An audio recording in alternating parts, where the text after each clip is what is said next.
大樹的禮物。莎莎係一棵樹，佢好想幫助大家。佢可以點樣做呢？山下面有一片樹林，樹林入邊住咗好多動物，有長頸鹿、小白兔、蝴蝶、雀仔、小蜜蜂，仲有好多好多動物。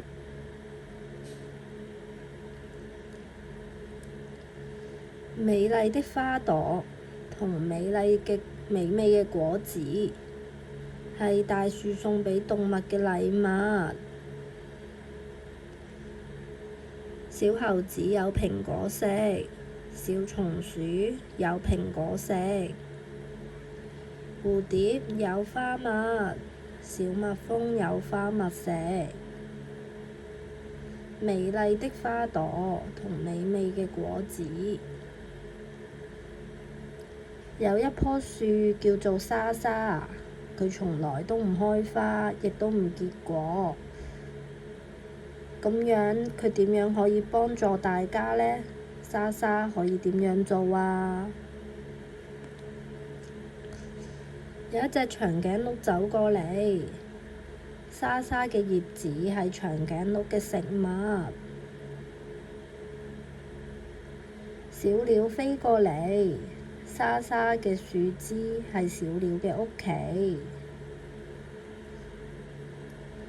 動物都好鍾意莎莎，莎莎覺得好開心，因為長頸鹿可以食莎莎嘅樹葉，小鳥可以幫莎莎搵啲蟲出嚟。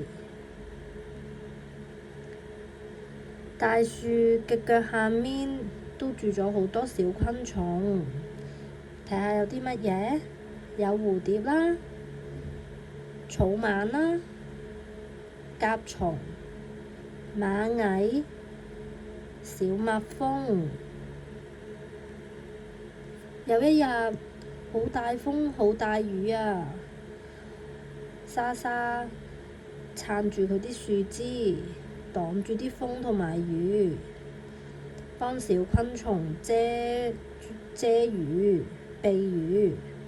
小螞蟻話：莎莎，多謝你啊，保護咗我哋嘅屋企。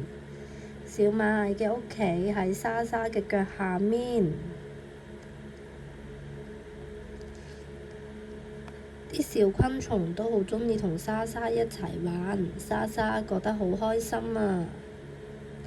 我哋讀一讀兒歌。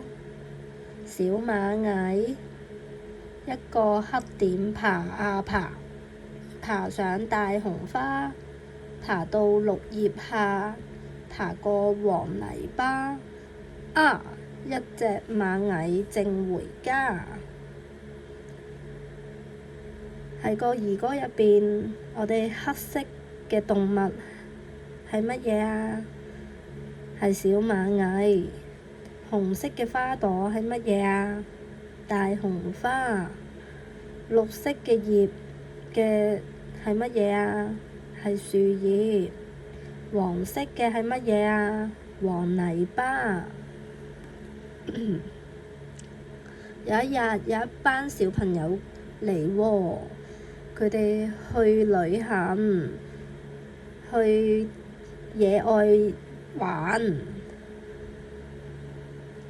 小朋友玩到好熱啊，喺棵大樹下面乘涼。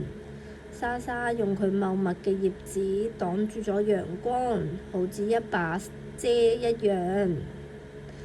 啲小朋友坐喺莎莎嘅樹下面，小朋友都好鍾意莎莎，莎莎覺得好開心。